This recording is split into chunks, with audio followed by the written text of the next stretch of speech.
Salut à tous, c'est Requamaster, j'espère que vous allez bien et aujourd'hui je suis très heureux de vous retrouver pour une nouvelle émission, un nouveau format qui s'appelle Pokédollar. Le but de cette émission en fait ça va être de faire un retour sur les meilleures ventes du mois, que ce soit les ventes PWCC, vous savez l'organisme américain, que ce soit les ventes eBay, peu importe, on va faire à chaque fois un retour sur les cartes du mois. Alors pas toutes les cartes bien entendu, je ferai une sélection des cartes qui moi m'ont le plus marqué. Alors on se concentrera sur les cartes gradées dans cette émission. Sachez qu'elle sera mensuelle, donc là par exemple je vous fais un compte rendu des cartes de janvier, et puis si l'émission vous plaît, si vous aimez le format, on fera la même chose pour les mois de février, mars, avril, etc. Donc surtout j'ai vraiment hâte de récolter vos avis pour savoir si ça vous plaît, si vous trouvez ça pertinent, si les informations peuvent potentiellement vous aider, parce que je sais que je reçois d'innombrables messages, que ce soit de personnes que je connais ou de personnes que je connais moins d'ailleurs, qui se posent beaucoup de questions sur quelle carte acheter, est-ce que c'est une bonne affaire, acheter cette carte gradée à ce moment T, est-ce que c'est bien, est-ce que le prix est cohérent, est-ce que j'aurais pu trouver moins cher, est-ce que voilà, plein de questions différentes, et souvent c'est vrai que c'est pas évident de trouver les réponses parce qu'il faut croiser pas mal d'informations avec différents organismes, vous n'êtes pas sans savoir que toutes les cartes gradées ne se vendent pas au même endroit, et donc il faut faire une sorte d'analyse comparative entre les différents sites, entre les différents vendeurs, tout en sachant bien entendu qu'il y a énormément de vendeurs qui vendent des cartes en privé sans passer par PWCC, sans passer par eBay, par Héritage, par Goldin, etc. Donc, moi je vous propose qu'on commence tout de suite cette émission. Donc j'ai fait, comme je vous ai dit, une sélection de cartes. Donc si vous, il y a une carte dans le mois de janvier qui vous a marqué, une vente particulière dont vous auriez aimé que je parle, eh bien n'hésitez pas à me le dire dans les commentaires. J'ai pu totalement passer à côté, ou peut-être que je ne l'ai pas sélectionné sciemment. En tout cas, on peut tout à fait en débattre dans les commentaires avec grand plaisir, puisque c'est aussi une émission interactive qui me sert à discuter avec vous du marché.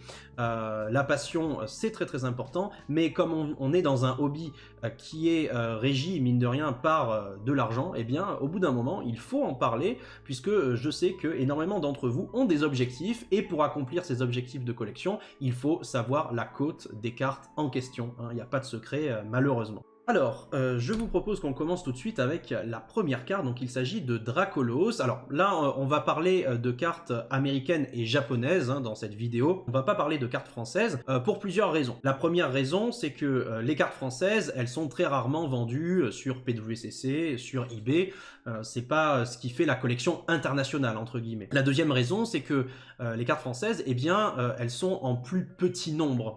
Et mine de rien, même si nous, dans notre communauté, on a énormément d'affaires chaque jour sur les cartes françaises, la population de ces cartes-là, gradées chez PSA, reste très faible de nos jours comparé aux cartes anglaises et aux cartes japonaises, donc il y a beaucoup moins de bases de données. Forcément, à partir du moment où vous avez une carte française qui se vend à un moment T, cette carte par exemple peut être pop 3, pop 4, pop 5 en PSA 10, et donc nécessairement vous n'allez pas avoir énormément de ventes de cette carte. Donc ça c'est un élément à prendre en compte lorsque vous achetez ou lorsque vous vendez une carte française, surtout si elle est gradée chez PSA et surtout si elle a un grade exceptionnel, c'est-à-dire 9 ou 10, la plupart du temps, comme il y en a très peu d'autres de cartes comme ça va être très dur d'établir une cote qui soit cohérente, qui soit sérieuse et qui soit la même au fur et à mesure des mois qui s'écoulent. Donc c'est pour ça que nous, on va parler beaucoup plus de cartes anglaises et de cartes japonaises, parce que là, il y a un vrai socle, il y a de vrais comparatifs à faire, même si vous allez voir aujourd'hui, par rapport aux cartes que je vais vous présenter, il y en a certaines où on n'a pas vraiment d'historique, puisque ça fait très longtemps qu'elles n'ont pas été vendues dans cet état. Et donc ça fait aussi partie du jeu. Au bout d'un moment, il y a certaines choses, lorsqu'on a envie d'acheter une carte parce qu'elle manque à notre collection, on est obligé de faire des sacrifices, d'imaginer la cote, enfin le prix que nous, on est prêt à mettre, et à partir de là, on peut se tromper de temps en temps, surpayer une carte, sous-payer une carte, ça arrive aussi, mais en tout cas, on n'a pas forcément un comparatif pour chaque carte qui est vendue chaque mois. Donc on commence avec ce Dracolos anglais, donc de la série Fossile, en PSA 10, première édition, Donc il faut savoir que au niveau de l'historique, hein, la dernière vente moi que j'ai pu trouver sur eBay c'était 4170 $. Ici elle est partie pour 5900 $. Alors moi ça me semble assez élevé comme prix. C'est-à-dire que si par exemple, comme moi, vous considérez que Dracolos c'est l'une des cartes de fossiles les plus emblématiques, alors je sais que c'est la carte holographique préférée d'un grand nombre de personnes. Moi personnellement c'est Leclass par exemple, hein, ma carte préférée de fossiles. Si vous c'est Dracolos, vous allez peut-être avoir envie d'obtenir cette carte en première édition PSA 10 au bout d'un moment. Et il faut savoir donc que là, la carte pour moi est partie à un prix un petit peu élevé. C'est pour ça que j'ai écrit, donc vous avez hein, les différents... vous avez plusieurs choses hein, qui sont écrites en bas de l'écran. Vous avez l'historique, la prévision et la population. Donc la population, c'est dans ce grade-là, eh bien le nombre de cartes dans le Pop Report de PSA, tout simplement. Donc là, ça veut dire qu'il y a 222 Dracolos première édition anglais PSA 10 qui sont répertoriés dans la base de données de PSA. Ça ne veut pas dire qu'il n'y a que 222 Dracolos qui existent, hein, soyons bien clairs, hein, pour ceux qui ne sont pas forcément à l'aise avec le terme de population. Vous voyez également la partie historique. Donc historique, c'est je me fie sur une ou plusieurs dernières ventes. Alors soit je prends un seul prix, soit je fais une moyenne des derniers prix pour vous présenter grosso modo là où on en était hein, la dernière fois.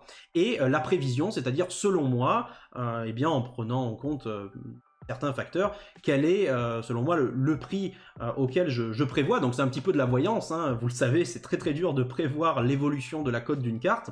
En tout cas, voilà, moi je prends des risques et j'estime que lors de la prochaine vente, que ce soit sur eBay, sur PWCC ou sur tout autre moyen, sous autre biais de vente, eh bien, le prix de vente sera aux environs de 4500 $. Voilà, donc là, j'ai établi un prix de 4600 $. Encore une fois, c'est totalement personnel, c'est totalement subjectif.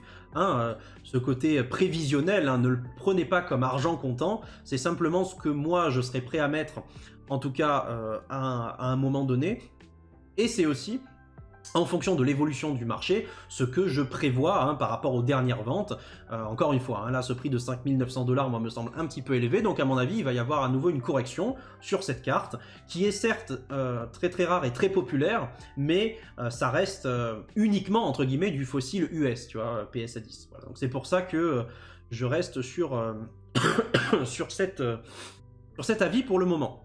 Et puis bien entendu, vous avez la date de vente, hein, donc cette carte a été vendue sur eBay le 18 janvier 2023. Voilà, comme ça c'est plus clair pour vous. Vous verrez certaines cartes vendues sur eBay, d'autres vendues sur PWCC, puisque là, sur ce mois-ci en tout cas, ça a été mes deux références, mes deux grosses bases de références, puisque ce sont les deux sites qui proposent actuellement, pour Pokémon en tout cas, les enchères les plus documentées. Hein, c'est là où vraiment on peut se fier, on a énormément une base de données très très importante par rapport aux enchères.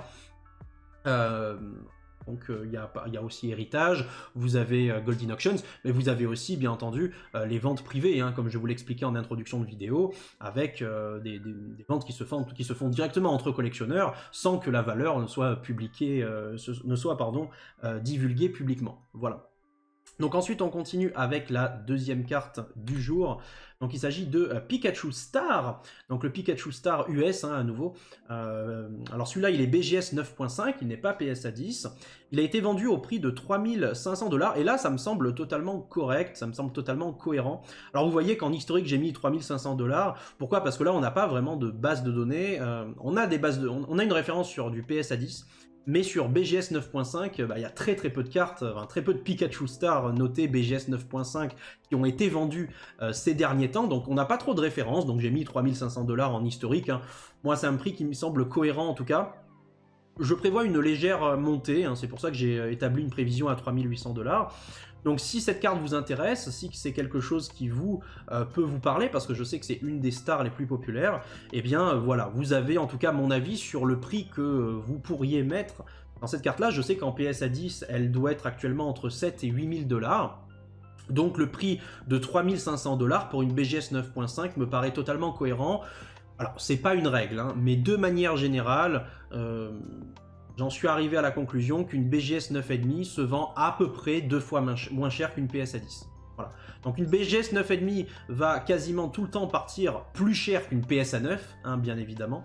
Mais globalement, j'ai remarqué que sur toutes les grosses cartes que j'ai pu analyser ces derniers temps, bah, une BGS 9.5, ça va toujours être 2 fois moins cher qu'une PSA 10. Donc le prix de 3500 $ me semble totalement cohérent par rapport au prix actuel du Pikachu Star PSA 10. On continue avec une carte que j'aime énormément, Tyrannosif X. Donc là, ne vous fiez pas au scan, hein, la carte est complètement défoncée sur le scan. Mais là, on a bien entendu accès à une carte PSA 10. Hein. On parle bien d'une PSA 10 ici, comme la majorité des cartes que je vais vous présenter dans cette vidéo. Donc c'est une des ex les plus appréciées de Force Cachée. Je sais qu'il y a le... Bon, moi personnellement c'est le Celebi X, mon ex préféré de Force Cachée, mais juste après il y a le Tyrannosif, hein. C'est une illustration de Mitsuhiro Arita, la carte est vraiment emblématique, elle est très populaire, elle est rare, hein, mine de rien, le taux de drop est quand même très très faible, et l'illustration est magnifique, hein. Le fond aussi est superbe. Et là, la carte, elle est prévue, elle a été vendue pour un prix légèrement inférieur, hein, à ce à quoi je m'attendais, c'est-à-dire 2750 $. Faut savoir que ça paraît beaucoup, hein, pour une PSA 10 US, puisque encore une fois on parle que de cartes anglaises et japonaises dans cette vidéo. Je vous le rappelle, hein, on ne parle pas de cartes françaises, tout simplement parce que déjà il n'y a pas de vente, il n'y a pas énormément de ventes sur eBay et encore moins sur PWCC, sur ebay.com en tout cas je parle, mais surtout il y a tellement peu de cartes pour le moment françaises qui ont été gradées chez PSA, voire même chez BGS, que de toute façon on a très peu de comparatifs, très peu de moyens d'établir une véritable cote, et encore moins eh bien, de moyens de faire des prévisions sur les prochaines ventes, puisqu'on ne sait de toute façon pas quand auront lieu les ventes en question, tellement c'est rare de voir des slabs français PSA 9, PSA 10 être vendus ces derniers temps. Donc, au niveau de l'historique, moi j'ai trouvé une vente à 3250 $, hein, je crois que c'était sur eBay, dans les ventes réussies d'eBay. Donc c'est pour ça que c'est un prix qui me semble beaucoup plus cohérent. J'établis une prévision à 3200 $. Sachez que c'est une carte qui a une population de 38 en PSA 10, hein, donc c'est vraiment très peu.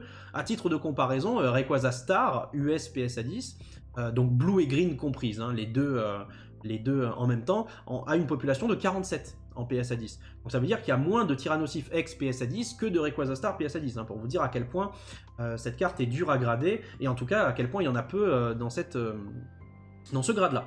Voilà, donc 2750 $, c'est pas que c'est donné, mais ça me semble en tout cas en deçà de la valeur qu'on pourrait donner à cette carte. Donc moi je pense que la personne en tout cas qui a remporté cette enchère a fait une bonne affaire, et encore une fois, eh bien, ça peut-être vous donner des conseils, vous donner des idées, si jamais vous comptez, eh bien, un jour ou l'autre, vous offrir ce genre de cartes, hein, parce que là vraiment on parle des cartes les plus populaires à chaque fois, hein, donc celles qui pourraient agrémenter vos collections, et je sais que parmi ceux qui regardent ma vidéo, il y en a énormément qui vont être intéressés par ces cartes là, parce que encore une fois ce sont des cartes quand même emblématiques du TCG. Alors la suivante c'est Faramp X, Ampharos IX, en PSA 10 également, de la série X-Dragon. Donc là c'est la 89e sur 97, donc la carte en PSA 10 est partie pour 760 $, donc encore une fois ça peut sembler faible par rapport au Tyrannosif qu'on vient de voir précédemment, mais c'est vrai que c'est pas la carte la plus populaire de la série. X-Dragon, on a de belles ex, hein, comme le Dracolos et le Rayquaza par exemple, hein, qui sont beaucoup plus... qui en général quand même ont des prix bien au-dessus de ça. Pour le Faramp, il est quand même assez rare, hein, mine de rien, en PSA 10, hein, la population est 43, donc il n'y a que 43 Faramp en US PSA 10. J'ai pas réussi, pour vous dire, hein, il y a tellement peu de Faramp X en PSA 10 de Dragon en anglais, que j'ai pas réussi à trouver un historique récent. La dernière vente que j'ai pu voir, c'était vraiment il y a assez longtemps, et pour moi le prix n'est plus du tout cohérent avec le prix actuel. Donc c'est pour ça que je ne vous ai pas parlé de l'historique ici. Donc la carte est partie aux enchères à nouveau sur eBay le 18 janvier 2023. Moi j'ai fait une prévision à 800 $, je pense qu'on va rester dans cet ordre d'idées là, hein, ça me paraît cohérent, 760 $, 800 $. Donc voilà, sachez encore que c'est une carte qui est atteignable. C'est un petit peu cher, mais ça reste atteignable pour une ex PSA 10, surtout que c'est une illustration très populaire, hein. Moi j'ai beaucoup de personnes que je connais, notamment des amis qui sont fans de cette carte, qui aiment beaucoup cette illustration, donc n'hésitez pas, elle est encore accessible si vous souhaitez l'ajouter à votre collection. On continue avec le Rayquaza X de Île des Dragons. Donc là, vraiment, on est sur une carte qui part pas vraiment très cher, hein, de manière générale. D'ailleurs, vous pouvez voir que c'est une tendance, hein. C'est pas une anomalie, cette vente aux enchères sur eBay, puisque au niveau de l'historique, eh bien, on a cette même carte qui est partie pour 761 $ récemment.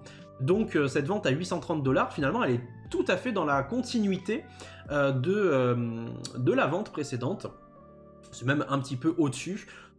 Personnellement, je pense que ça va se stabiliser dans ces eaux-là. C'est pour ça que j'ai fait une prévision à 790 $, dans les 800, quoi, grosso modo. Je pense que là, on est sur un prix stable, assez solide, pas énorme, mine de rien, vu que Rayquaza est un Pokémon très populaire.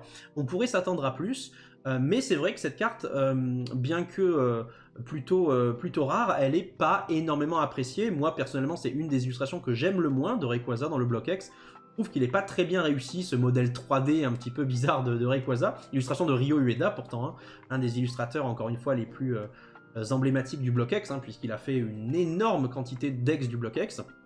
On est sur une population de 60, ce qui veut dire qu'il y a 60 Rayquaza X PSA 10 de Île des Dragons en US. C'est bien, c'est correct, on va dire, hein. C'est pas énorme en termes de population, mais c'est plus que ce qu'on a vu précédemment. Donc voilà, encore une fois, une carte atteignable si vous ne pouvez pas vous l'offrir en français, par exemple, puisque ce prix là, 830 $, c'est à peu près le prix du Rayquaza X là français, sûrement en PCA 9,5, PSA 9, vous voyez. Donc en PSA 10, si cette carte sortait en français, si elle était gradée 10 en français, croyez-moi qu'on serait sur un prix bien au-dessus de 1000 $, 1000 €, voilà.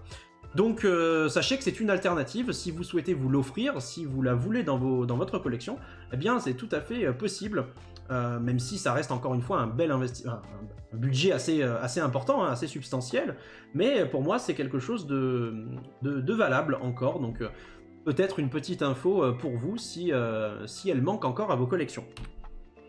Alors là on arrive sur une très grosse vente, c'est le Léviator du set de base en anglais première édition PSA 10, donc la carte est partie pour plus de 10 000 $. C'est pour ça que j'ai voulu vous la présenter, cette vente-là, parce que clairement elle est quand même assez énorme, mine de rien. Donc il faut savoir que le set de base en première édition US, c'est la série ultime, c'est la série la plus rare, la plus populaire. Alors la plus rare, ça se discute, mais la plus populaire et la plus chère, en tout cas, ça, il n'y a pas de doute. C'est pas comme nous en français, hein. Pour ceux qui ne le savent pas, nous en français, notre set de base édition 1, c'est quelque chose de très populaire, c'est la première série, etc. Mais c'est loin d'être rare, hein. C'est quelque chose qu'on trouve énormément. C'est même moins rare que du fossile, c'est moins rare que du Rocket, c'est moins rare que du Neo, etc. En anglais, c'est pas du tout le cas. On parle encore une fois de l'édition 1.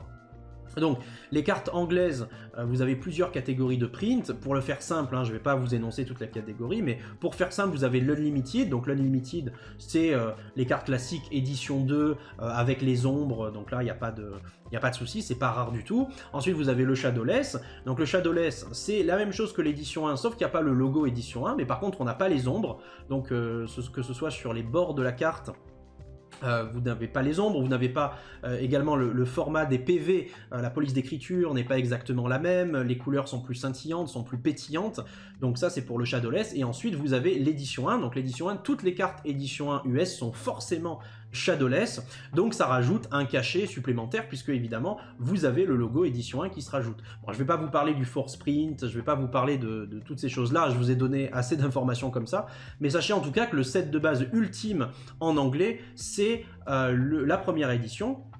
Et c'est la raison pour laquelle en PSA 10, eh bien, les cartes holographiques reprennent un petit peu de vigueur, hein, j'ai remarqué ces derniers temps. Donc c'est à partir de ces cartes-là qu'il y avait eu toute la hype en 2020 qu'on connaît, la montée des prix un petit peu démesurée, un petit peu déraisonnable sur certaines cartes. Ça s'est calmé depuis, hein. Vous savez que les prix, surtout sur le set de base, ont eu une énorme correction, très bénéfique. Ceci dit, on a encore certaines holos comme ce Léviator qui reprennent un petit peu du galon, parce que je trouve que 10 000 $ quand même pour un Léviator holo du set de base, c'est quand même énorme, même en PSA 10. Donc voilà, sachez que cette carte s'est vendue pour ce prix-là. Au niveau de la prévision, moi je pense qu'on va plus se stabiliser entre 8 et 9 000 $ à l'avenir. Encore une fois, hein, c'est totalement subjectif ce que je vous raconte là. Mais c'est mon avis, donc je vous le donne. Au niveau de la population, on est sur du 87, donc il y a 87 Léviator, première édition, en PSA 10 qui existe, et c'est issu également de la vente aux enchères d'eBay du 18/01/2023.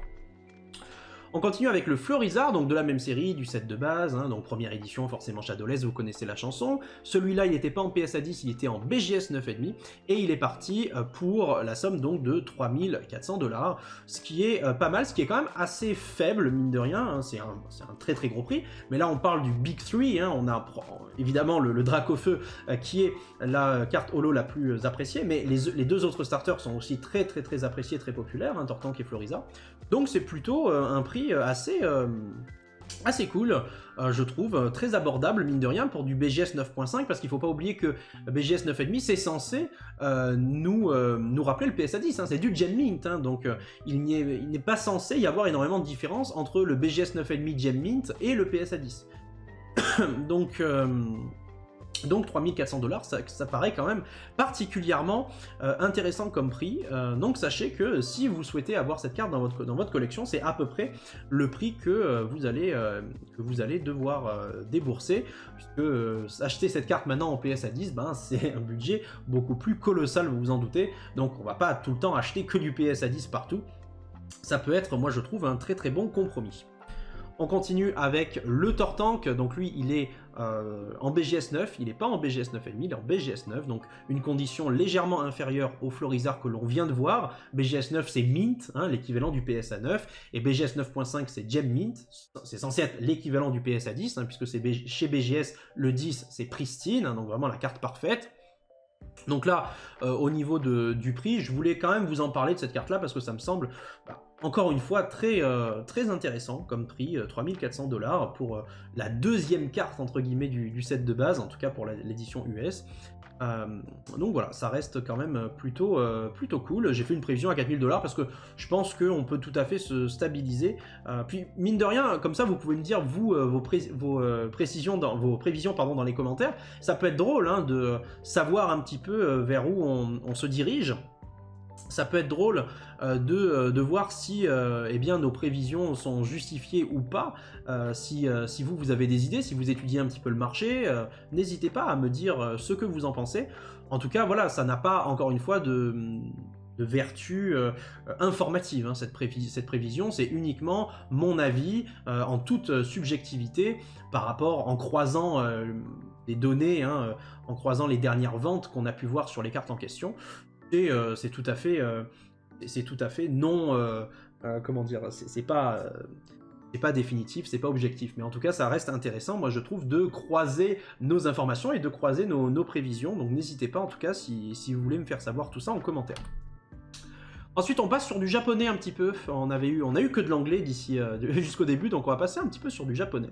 Avec le Dracofeu Rocket, le Dracofeu Holo, Dracofeu Obscur donc, hein, de Team Rocket, qui en PSA 10 est parti donc pour 510$. Ça me paraît plutôt cohérent. Il faut savoir qu'en japonais, hein, pour ceux qui ne savent pas, les cartes sont encore très abordables, même si de plus en plus on se rend compte qu'il y a une tendance à la montée des cartes japonaises, puisque de plus en plus de personnes collectionnent le japonais. Les japonais eux-mêmes envoient de plus en plus de cartes chez PSA, hein, ils commencent à être un petit peu coutumiers de la société de gradation, donc c'est de plus en plus démocratisé. Et même si c'est vrai que les cartes japonaises restent encore tout à fait abordables par rapport aux autres langues, en tout cas par rapport à l'anglais et au français, eh bien sachez que ça ne va peut-être pas toujours durer et qu'il faut prendre des précautions par rapport à ça. En tout cas, voilà, 510$ pour une PSA 10, pour un très beau Dracofeu, ça reste, moi je trouve, extrêmement honnête. C'est vraiment pas un énorme prix, hein, par rapport à la carte que c'est, même si on sait très bien qu'il y a quand même beaucoup plus de Dracofeu obscurs japonais qui sont disponibles. Au niveau de l'historique, donc on avait une précédente vente qui s'était établie à 560$, donc on a une petite baisse, mais rien de bien méchant, on reste quand même sur un marché assez sain, on n'a pas une explosion de la bulle spéculative comme certains auraient pu le penser. Au niveau des prévisions, je pense qu'on va totalement se stabiliser autour des 550 $. C'est un prix qui, moi, me paraît cohérent, donc je vois pas pourquoi on aurait tout d'un coup des surprises à ce niveau-là. Par contre, au niveau de la population, vous pouvez voir hein, qu'il y a vraiment beaucoup plus de Dracofeu de Rocket. Hein, donc on est ici à 919 Dracofeu Obscur de Rocket en PSA 10, ce qui est vraiment beaucoup par rapport à toutes les cartes qu'on a pu voir jusqu'à présent, et ce qui justifie aussi, hein, bien entendu, un prix plus bas. On continue avec quelques cartes de Monk, Edward Monk, bien entendu un artiste qui a fait le cri, vous le savez, donc on a eu des rétrospectives avec plein de cartes qui ont été des hommages, hein, tout simplement, au cri de cet artiste, et illustré par Komiya ici, pour ce Psycho Quack en tout cas. Elle est partie pour 800 $, c'est un prix qui me semble tout à fait bon, même... un prix très strong, hein, on va dire, très solide pour ce Psycho Quack, puisqu'au niveau de l'historique, on s'était plus, comment dire, habitué à des prix aux environs de 700 $, hein, on avait eu du 715 $. Je pense que là, la carte est partie pour un petit peu plus cher, mais je pense qu'on va revenir hein, sur l'horizon de 700 $. Je peux me tromper encore une fois, mais voilà, ça peut être intéressant de faire un petit peu de Madame Irma sur l'avenir des cartes Pokémon. En tout cas, très belle illustration, bien entendu, hein, très populaire maintenant. Je pense qu'il y a énormément de gens qui commencent à connaître ces fameuses promos de Soleil et Lune. Population de 970, hein, donc il y en a énormément qui ont été gradés, beaucoup qui sont revenus PSA 10. On continue avec le Evoli. Le Evoli qui bizarrement part pour moins cher que le Psycho Quack, mais en fait on comprend pourquoi. Hein. Quand on regarde le Psycho Quack, la population est à 970, alors que quand on passe au Evoli, la population est à 1504 en PSA 10, donc c'est assez énorme. Mine de rien, c'est quasiment le double, et ben, 520 $, ça paraît totalement cohérent pour une carte qui est plus commune, mine de rien. Au niveau de l'historique, on avait une vente qui s'était axée à 480 $.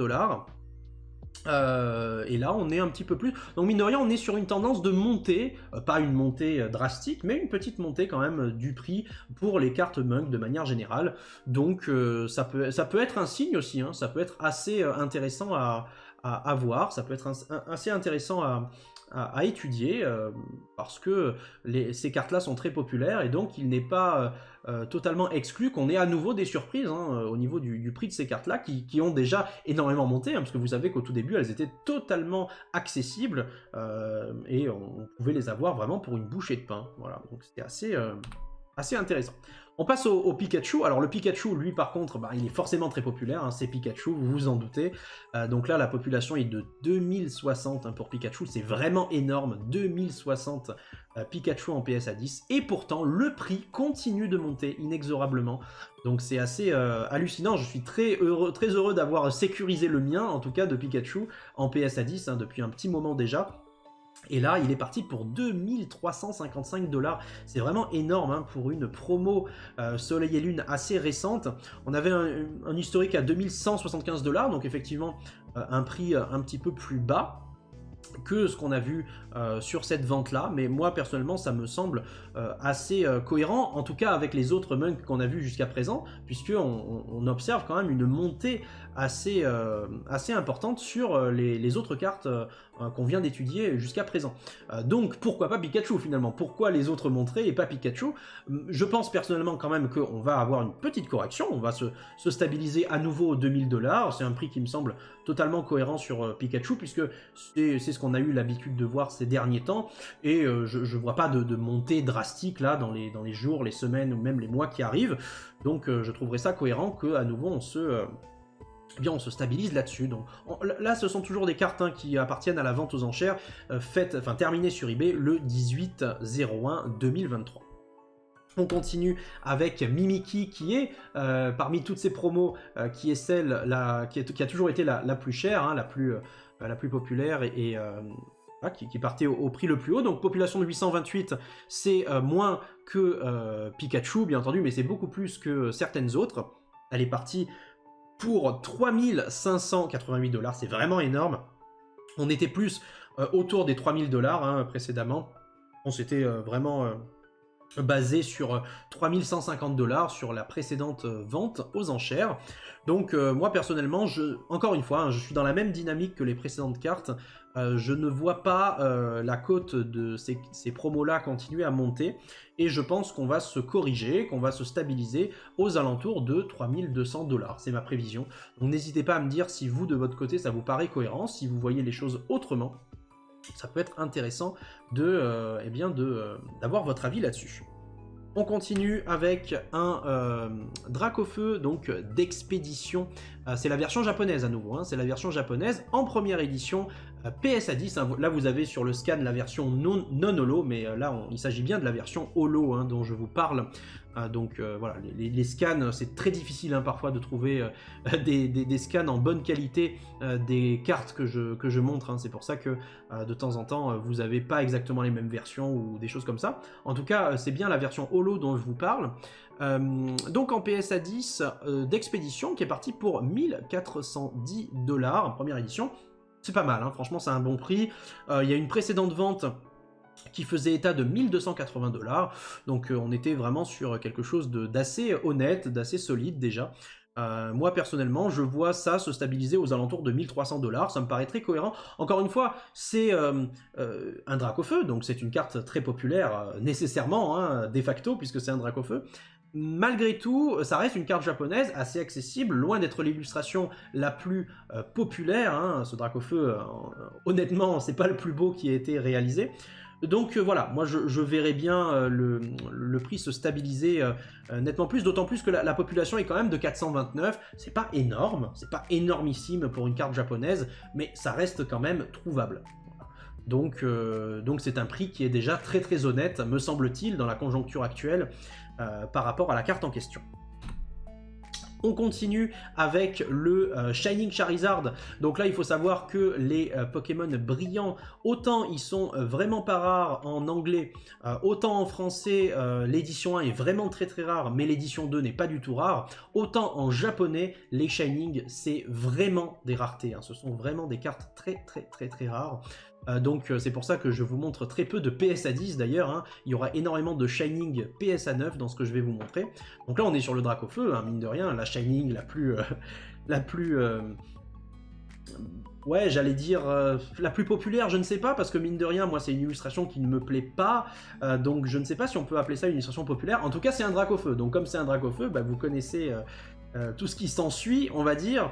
Elle est partie pour 2640 $ pour une PSA 9, hein, ça me paraît vraiment très très solide au niveau du prix. J'ai pas indiqué d'historique parce que ça fait très longtemps qu'il n'y a pas eu de vente aux enchères publiques, en tout cas, sur Dracofeu brillant japonais. Mais les précédentes ventes aux enchères me semblent plus du tout correspondre avec la cote actuelle de la carte, hein, c'est pour ça que je ne vous les mets pas dans ce cas-là.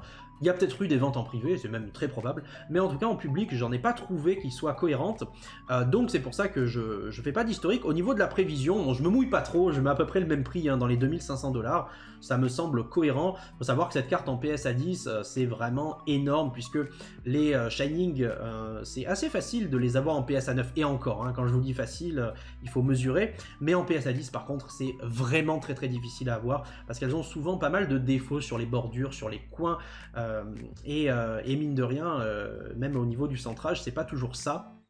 Donc en PSA 10 on serait sur un prix bien différent, mais en tout cas sachez que si vous souhaitez cette carte en japonais, hein, si vous voulez vraiment avoir le Dracofeu brillant, mais l'illustration originale, qui pour le coup est vraiment l'illustration la plus rare qui existe de cette carte là, eh bien vous devrez débourser cette somme là si vous voulez l'ajouter dans votre collection, dans cet état là en tout cas. Alors là, cette fois-ci, on est sur des ventes PWCC, hein, je vous le précise, on n'est plus sur les ventes aux enchères d'eBay que je vous présentais jusqu'à maintenant. Là, on est sur les ventes PWCC. Donc, vous savez, hein, chaque semaine sur PWCC, vous avez eh bien, les weekly auctions, donc les ventes hebdomadaires, on va dire, avec tout un tas de cartes différentes. Il y a un petit peu de tout, hein. Vous avez à manger et à boire, vous avez absolument tous les types de cartes possibles. Et puis, vous avez également les premières auctions. Donc les premières auctions, ce sont vraiment pour les cartes très très rares. Donc ça, en général, il y en a une fois, enfin, c'est même pas tous les mois, c'est parce que vous avez les monthly auctions aussi, mais grosso modo, vous avez plusieurs catégories en fonction de la rareté des cartes, et certaines ne vont pas être ne vont pas forcément être dans les weekly auctions qu'on peut voir chaque semaine chez PWCC. En tout cas, là, c'est une vente qui s'est réalisée le 22 janvier 2023. Là, on continue avec une carte de Skyridge, le fameux Dracofeu Cristal, qui est parti sur PWCC le 22/01/2023 pour la somme de 11 100 $. Donc c'est vraiment très très bien. Donc je vous rappelle que la série Skyridge en japonais c'est Mysterious Mountains. La carte est première édition ici, illustration iconique de Kuki Saito. Et c'est vraiment maintenant le même prix en fait que la version anglaise, donc ça c'est assez intéressant à noter.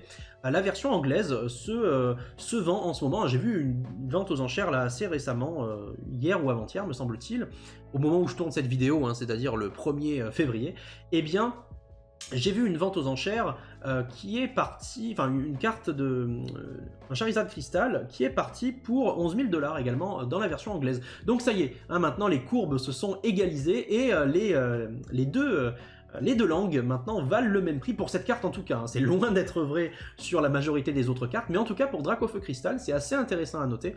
On est maintenant sur le même prix entre le Dracofeu, donc là ici première édition, japonais PSA 10 et l'anglais PSA 10.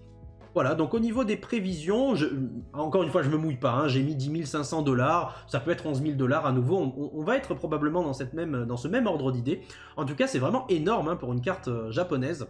La population de 136 peut sembler élevée de prime abord, mais c'est vraiment pas beaucoup, parce que comme c'est une carte populaire, eh bien dès que les gens ont cette carte, ils l'envoient à la gradation en fait. Et le fait que la carte n'ait que 136... copie en PSA 10, ça prouve bien que c'est une carte difficile à grader, et puis c'est une carte aussi qui tombe très très peu souvent. Voilà. Donc voilà, c'est plutôt intéressant de noter à quel point eh bien on a cette montée du japonais mine de rien, et ça fait vraiment plaisir sur cette carte vendue sur PWCC. On continue avec un petit Mew X de la série Phantom Holon en PSA 10 également, qui est parti pour 1 230 $ chez PWCC, donc le 18/01/2023. La carte est partie pour moins cher pour le coup que ce que je pensais. 1 230 $ c'est une somme, je vous l'accorde, mais pour cette carte qui est si populaire et si rare mine de rien, regardez, hein, population 54 seulement en anglais, hein. 54 Mew X en PSA 10, c'est vraiment très peu, et la carte est très populaire, déjà magnifique, hein, très belle illustration de Ryo Ueda en spirale en plus, et franchement c'est une très jolie carte, les couleurs sont sublimes. La posture, la pose du Mew est magnifique, et donc on a été habitué à voir cette carte partir pour plus cher, hein. La preuve dans l'historique, vous pouvez voir une carte qui est un Mew X, donc PSA 10 US, qui est parti pour 1 649 $. Donc c'est pour ça que j'établis une prévision dans les 1500 à peu près. Ça me paraîtrait beaucoup plus cohérent que cette vente à 1 230 $. J'estime que la personne qui a gagné cette enchère a vraiment fait une affaire pour le coup. Donc voilà pour ce petit Mew X. Allez, pour changer un petit display jungle qui est parti donc... alors là sur le scan, le display est édition 2, mais je suis quasiment sûr que c'était une display édition 1, franchement. Je peux me tromper, je vérifierai après la vidéo, mais je suis quasiment sûr que c'était une display édition 1 qui a été proposée donc sur cette vente PWCC. Donc il est parti pour 10 200 $, le 18/01 encore une fois. C'est un prix qui est pas mal. On s'était plutôt calibré aux alentours de 9 000 $, hein, de ce que j'avais pu voir sur les précédentes ventes. Donc là, 10 200, c'est un petit peu plus, mais ça me paraît toujours cohérent. On est dans la même range en fait, hein, on est dans la même fourchette de prix, toujours entre 9 000 et 10 000 $. Donc c'est un prix qui me semble tout à fait cohérent. Donc c'est la somme que vous devrez débourser si jamais vous avez envie d'avoir cette display dans votre collection, la série Jungle.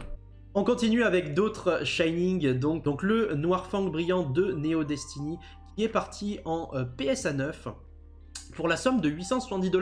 Donc c'est ce que je vous expliquais tout à l'heure, hein, par rapport aux cartes japonaises, enfin par rapport aux Shining japonaises, eh bien c'est vraiment très rare. C'est vraiment très rare, c'est pas du tout évident à trouver, puisque, comme je vous le disais, hein, ces cartes-là, mine de rien, elles sont en japonais, elle tombait très très rarement, hein, contrairement à nos Shining dans les versions occidentales. On pouvait en avoir plusieurs par display, hein, des Shining dans nos versions occidentales. Donc en japonais, c'est beaucoup plus dur, et puis surtout, c'est beaucoup plus rare, et c'est très populaire, parce que la brillance est différente, hein. La brillance est encore différente, elles sont plus belles aussi pour moi, esthétiquement parlant, elles sont beaucoup plus belles. Donc vive le japonais, vive les cartes japonaises.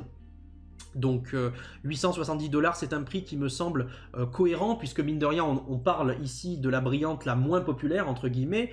Ça reste seulement un Noirfang, entre guillemets. J'adore ce Pokémon, hein, personnellement. Mais on est loin des Kabutops, Mewtwo, Dracofeu et autres Raichu. Là, on est que sur un Noirfang, mine de rien. Donc le prix est quand même cohérent pour du PSA 9, faut pas l'oublier, hein. On n'est pas sur du PSA 10, on est sur du PSA 9. Et regardez la population, donc on est sur du 89. Population, c'est pas énorme, hein. Franchement, c'est pas énorme pour une carte comme ça. Donc ça prouve encore une fois la difficulté de grader ces cartes-là. Alors là, justement, on part sur quelque chose d'assez fou. Là, on est sur un Tyrannosif brillant, carrément une des Shining les plus populaires de Neo Destiny. Donc là, 1320 $, c'est quelque chose qui est tout à fait bon. Enfin, pour moi, le prix est très très très très bon, très avantageux pour l'acheteur, puisque, encore une fois, déjà, la carte est très populaire, très très populaire, hein, le Tyrannosif brillant. C'est une carte que j'adore, elle est très sombre, hein. Je sais que le côté très sombre, ça plaît pas forcément à tout le monde, mais je trouve que dans la posture de ce Tyrannosif Super Saiyan, là, il y a vraiment quelque chose de beau, hein, avec même la photo en contre-plongée, comme ça, j'ai toujours adoré cette carte, et c'est vrai qu'en japonais, en PSA 10 en plus, ça fait une vraiment que c'est assez fou, hein, c'est assez phénoménal. Alors on est quand même sur une population de 109, hein, c'est une des Shining qui s'en sort le mieux, mais ça reste quand même très très bas, hein, pour cette carte-là. Donc 1320 $, ça me semble être un prix assez élevé, c'est une somme, mais je trouve ça quand même particulièrement avantageux pour l'acheteur, qui pour moi a fait une bonne affaire, et qui rentre, donc cette carte rentre dans sa collection, félicitations à lui. Donc j'ai mis une prévision de 1400 $, même si personnellement je trouve que cette carte vaut plus, hein. Moi je serais prêt à mettre, si j'avais l'argent en tout cas, et si c'était une cible prioritaire, je serais prêt à mettre plus que 1400 $ pour acquérir cette Shining là. On continue avec le Noctali, donc Karen's Umbreon, le Noctali de la série VS, bien entendu. Donc là, c'est une carte très populaire, hein, pour le coup, c'est une des cartes préférées de beaucoup de gens, surtout que Noctali, c'est un des Pokémon les plus populaires qui existent. On est sur une population de 441, donc c'est vraiment énorme, hein, pour le coup. Enfin, c'est énorme. Ça reste peu comparé à ce qu'on a vu sur le Pikachu de tout à l'heure, hein, bien entendu. Mais c'est quand même pas mal, hein, 441, c'est quand même pas mal. Et donc là, pour le coup, la carte est un petit peu perdue par rapport à ce qu'on avait pu voir la dernière fois au niveau de l'historique, hein, c'est ce que je vous dis. On était sur une vente à 3100 $ précédemment. Là, on s'est stabilisé à 2520 $. Ça me paraît cohérent. Personnellement, je pense que c'est un petit peu bas comme prix, donc c'est pour ça que j'ai mis une prévision à 2700. Je pense qu'on va remonter un petit peu. Mais c'est vrai que ça reste quand même une carte trouvable, hein. Il ne faut pas non plus rigoler. C'est une très très belle holo, mais c'est une carte quand même trouvable. Il y en a beaucoup d'exemplaires qui sont... Enfin, beaucoup d'exemplaires sont disponibles. Elle n'est pas si dure que ça à grader. Donc, malgré la popularité, le prix me semble quand même assez élevé. On continue avec une promo, le Celebi promo Play, donc 5000 points qui était disponible. Donc vous avez le petit P, hein, promo Play en bas à droite, hein. Je vous avais déjà expliqué l'histoire de cette carte et l'histoire de toutes les cartes promo Play d'ailleurs, qui étaient disponibles dans ces tournois, avec bien entendu les cartes ultimes que sont Mentalistar et Noctalistar. Donc on est sur une carte, une illustration en tout cas très très populaire, hein, que j'aime énormément personnellement, vous le savez, c'est mon ex préféré du bloc X, disponible dans les versions occidentales dans la série Force Cachée en secrète, hein, la 117/115, et ici c'est la version originale, hein, de la carte, mine de rien, originelle même, avec cette première édition,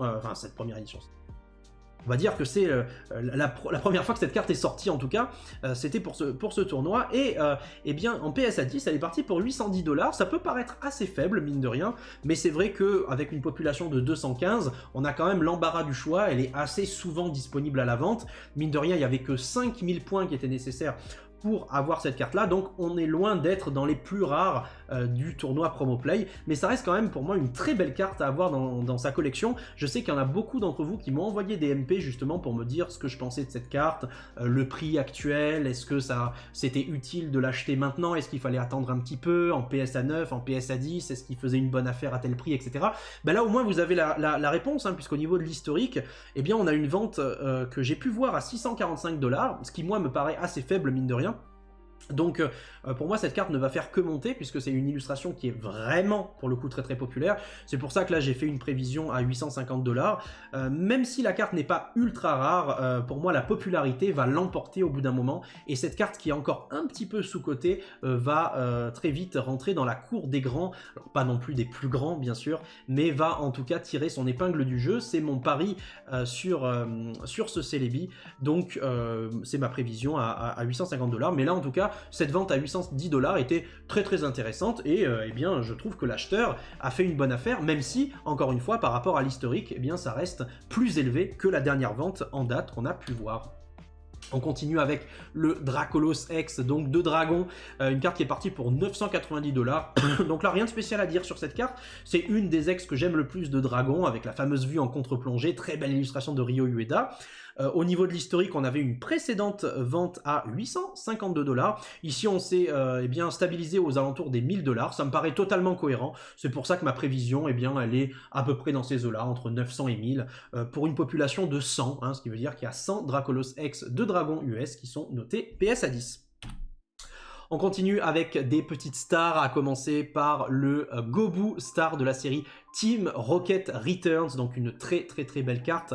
La version anglaise ici en PSA 10 qui est partie pour 5520 $. Moi je trouve ça très intéressant comme donnée, puisque mine de rien c'est une star très très très rare, très dure à trouver. Vous savez que les stars de Team Rocket Returns sont vraiment les stars les plus rares du bloc X, puisque leur population est vraiment très basse. On est à 40 sur le Gobu, c'est vrai, mais sur le Poussifeu, me semble-t-il, on est à moins de 20, hein, on doit être à 17 ou 18. Donc vraiment ce sont des stars qui sont très très très très rares, très dures à trouver, très dures à grader surtout. La plupart reviennent PSA 9 quand vous les sortez de booster, parce qu'il y a du silvering, il y a des micro-rayures, il y a des points de rupture, des points de découpe au verso. Donc c'est très très dur d'avoir de très bonnes notes sur ces cartes-là. Donc parti sur PWCC, mais à une autre semaine, donc la semaine d'après, hein, je vous parlais des ventes sur PWCC le 22 janvier, là il s'agit des ventes du 30 janvier, donc la semaine d'après, il y a quelques jours là seulement ça s'est fait, et donc la carte est partie pour 5520 $, et mine de rien, même si ça paraît beaucoup d'argent, moi je trouve que c'est encore assez bas par rapport au potentiel de cette carte. Pour moi, les 3 stars de Team Rocket Returns ont un potentiel de fou. C'est pour ça que j'ai mis une prévision à 6000 $ pour la prochaine vente, parce qu'on les voit très très très peu en vente. Que ce soit aux enchères, même en achat immédiat, on les voit très très peu ces cartes-là. Donc à ce prix-là, bah, clairement, je trouve que c'est une bonne...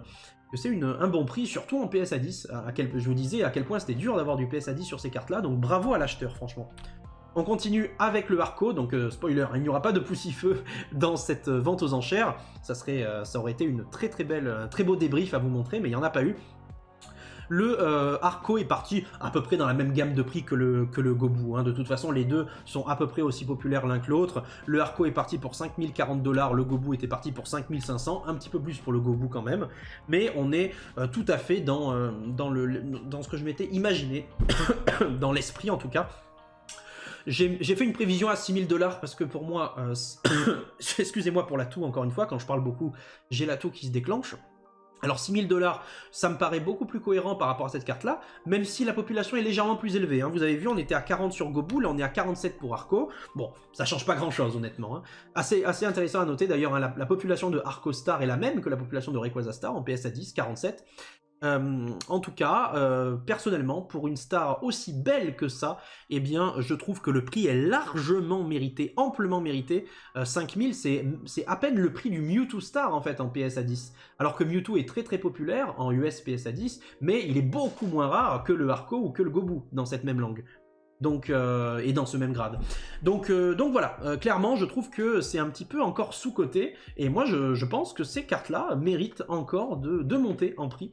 Donc 5040, ça me paraît pas énorme, mine de rien, même si effectivement c'est quand même une grosse somme, hein. C'est une grosse somme à mettre. Alors on continue avec un Rayquaza Star, on en parlait, donc cette fois-ci en PSA 9. Il est parti pour 7500$, donc c'est vraiment assez faible, puisque la dernière vente en date, eh bien c'était 9500$. Alors j'ai mis 9750$, c'était peut-être 9750$, mais dans mes souvenirs c'était 9005$. Donc voilà, en tout cas c'est une très belle, vente. C'est surtout bravo à l'acheteur hein, qui a eu cette PSA 9 pour 7500$. Il faut savoir que au niveau des PSA 10 hein, sur un Rayquaza Green, donc la version la moins rare des deux, hein, qui est en population 40 en PSA 10, on est en ce moment aux alentours des 40 000$. Et pour un PSA 10 Blue, bon bah ça fait très longtemps qu'on n'a pas eu de vente réussie sur du PSA 10 Blue, enfin il y en a que 7 dans le monde, hein. Moi j'en ai 2 sur les 7, mais il y en a très peu dans le monde. Donc c'est toujours très difficile d'en voir un en vente, ça fait très longtemps, hein, depuis 2020 j'en ai pas vu un partir dans une vente publique de Blue, mais on est sur un tout autre gamme de prix que le Green. En tout cas, bah, voilà, sachez que sur du PSA 9, en tout cas ça reste entre guillemets encore accessible, c'est très cher hein, quand même comme prix, mais 7500$ pour du PSA 9, en tout cas ça me semble être en faveur de l'acheteur, puisque comme je vous le disais, au niveau de l'historique, eh bien on a eu une vente pour quasiment 10 000$ assez récemment sur eBay. En vente réussie, hein, vous pouvez checker ça, et en prévision, donc je fais une prévision aux alentours de 8500$ hein, pour être conservateur. Sachez que cette carte a une population de 200 en PSA 9, donc c'est pas mal hein, pour du PSA 9, mais c'est pas tant que ça, mine de rien, puisque beaucoup de cartes reviennent PSA 9, et une population en 200 en PSA 9, c'est pas non plus gigantesque. En PSA 10, donc comme je vous le disais, on a 40 green et 7 blue, tout simplement. On continue avec le petit Celebi-Star de la série Gardien Crystal en PSA 10 qui est parti pour 2000$. C'est vraiment très peu, mais c'est logique. C'est logique parce que déjà la population est assez grande, 96 en PSA 10, c'est beaucoup, hein, mine de rien, pour une star, c'est pas mal, c'est beaucoup. Au niveau de l'historique, on s'était basé à 2200$, on avait eu une vente récemment à 2002, donc ça me paraît tout à fait logique d'avoir ici une vente à 2000, mine de rien, c'est la fluctuation classique, hein, on est à peu près dans le même range de prix. Donc voilà, j'ai mis une prévision à 2200$. Je pense qu'on va rester à quelque chose près dans la même gamme, dans le même ordre d'idées pour les prochaines ventes. En tout cas, magnifique star de Masakazu Fukuda. Je ne vous la présente plus, hein, de toute façon. Cette vidéo n'a pas pour but de vous présenter des cartes, mais de vous parler du marché actuel du mois de janvier. Ensuite, on continue avec le Regice Star qui est parti sensiblement au même prix que le Celebi. Hein. Il est parti pour 2070$. Ceci dit, pour le Regice, sachez que la population est quand même bien inférieure, on est à 54 seulement Regice PSA 10, c'est pas énorme, hein, c'est très peu, même pour une star.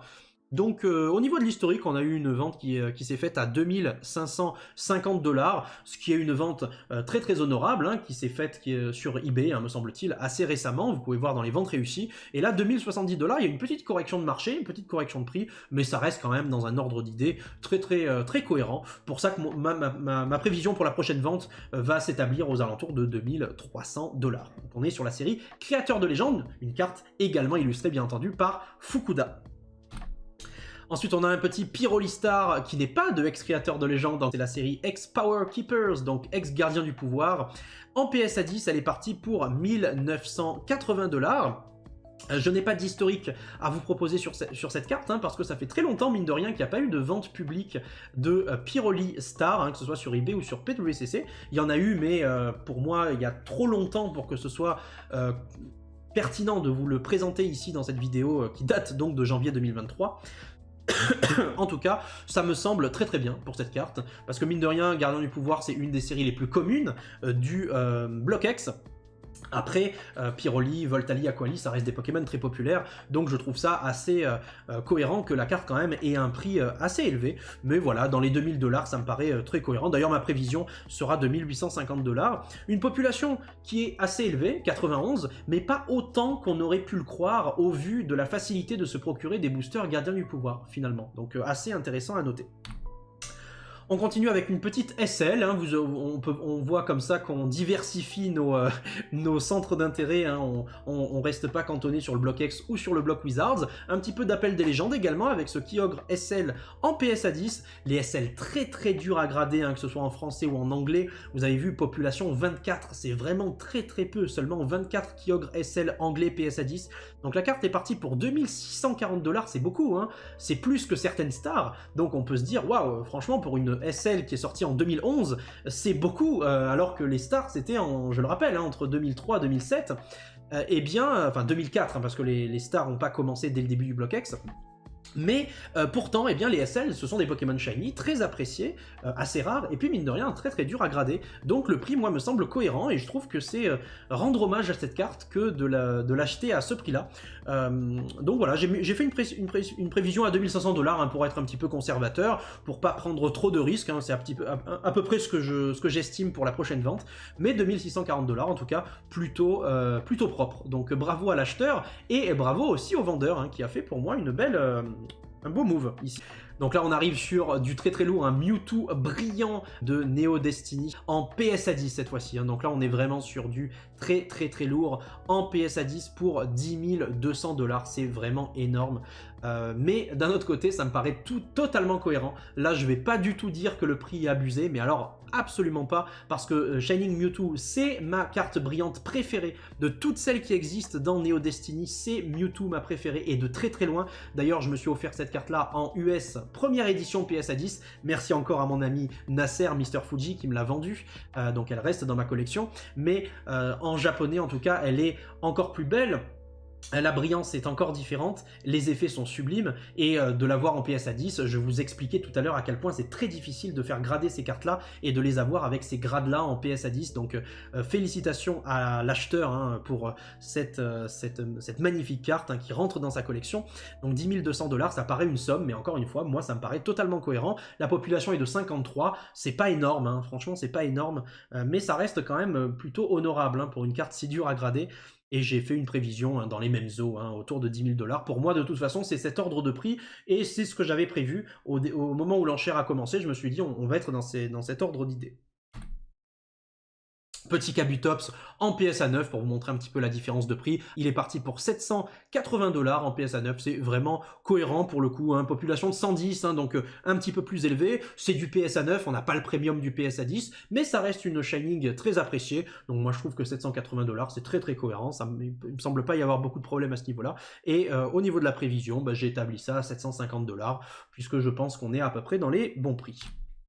On continue avec la carte Lugia Crystal d'Aquapolis, bien entendu. Aquapolis était subdivisé en deux catégories, ici c'est Wind from the Sea, bien entendu, qui est parti donc pour 6600 $, ce qui est vraiment beaucoup. Au niveau de l'historique, donc on en a une qui est partie à 6989 $, il n'y a pas longtemps, sur eBay, en vente réussie.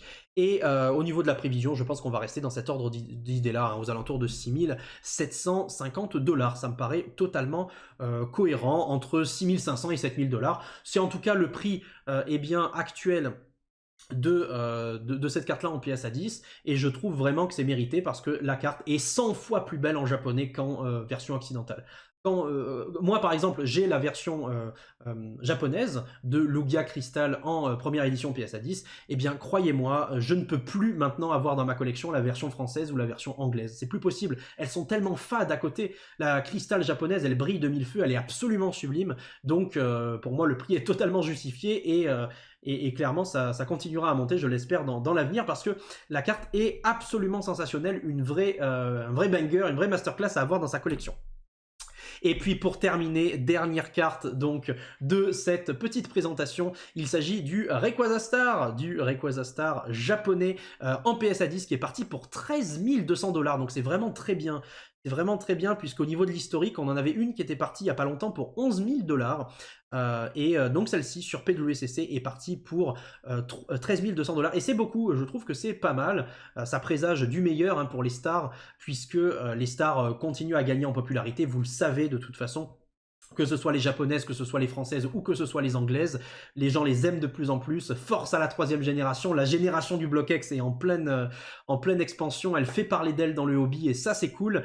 Donc voilà, pour une version japonaise moins rare mine de rien que les autres versions, hein, c'est la version la moins rare entre guillemets, population 70, ça reste potentiellement trouvable, même si encore une fois il y en a très très peu en circulation, il y en a vraiment très peu en circulation, mais en tout cas au niveau du prix, je trouve ça très solide, au-dessus par exemple du Shining Mewtwo, hein, le Rayquaza Star, donc c'est plutôt stylé. Faut pas comparer encore une fois, vous allez me dire oui mais le Shining Mewtwo a toujours été en dessous du Rayquaza Star dans les autres langues, oui c'est vrai, en anglais c'est vrai, en français c'est tout à fait vrai, mais en japonais, vraiment les Shining, faut pas les sous-estimer, hein, elles sont au-dessus de la plupart des autres cartes du TCG. Et là, Rayquaza tire quand même son épingle du jeu, vu que c'est une carte quand même mythique, et ça reste un très beau prix, je trouve, en PS à 10. Voilà, bah écoutez, merci infiniment d'avoir suivi cette vidéo d'1 heure, j'espère qu'elle vous a plu. N'hésitez pas à me faire vos retours dans les commentaires, je suis impatient de savoir si le format vous plaît. Si le format vous plaît, on recommencera et on fera eh bien, mensuellement d'autres vidéos. Sachez, alors je sais qu'il y en a beaucoup parmi vous qui n'aiment pas forcément qu'on parle énormément de prix, de cotes, tout ça, vous voulez juste rester dans la passion, dans la description des cartes, etc. Je peux comprendre cet état d'esprit. Moi personnellement, j'aime le hobby de manière générale, donc j'aime les illustrations, j'aime les illustrateurs, j'aime l'affect que j'ai avec Pokémon, la nostalgie, tout ça, mais j'aime aussi parler du prix, puisque ça fait partie de notre hobby, c'est indissociable de notre hobby, et donc moi ça ne me gêne pas du tout d'en parler, et je pense que cette vidéo, c'est aussi une manière pour moi de vous montrer que je ne suis pas du tout fermé à ce genre de discussion, au contraire. Donc n'hésitez pas dans les commentaires, vous, à réagir, s'il y a des prix qui vous ont choqué, s'il y en a d'autres où vous voudriez apporter des renseignements, ou si vous avez des prévisions à faire sur certaines cartes, n'hésitez surtout pas à me faire vos retours dans les commentaires, je suis très impatient de les lire. Je remercie infiniment Johan pour le montage, je vous souhaite le meilleur, on se retrouve de toute façon très vite sur YouTube. Si vous voulez me suivre sur Twitch, sur Discord, c'est possible, tous les liens sont dans la description, n'hésitez surtout pas à nous rejoindre. Et puis je vous souhaite une très bonne journée, une très bonne soirée ou une très bonne nuit, et je vous dis à la prochaine. Allez, merci à tous, ciao tout le monde.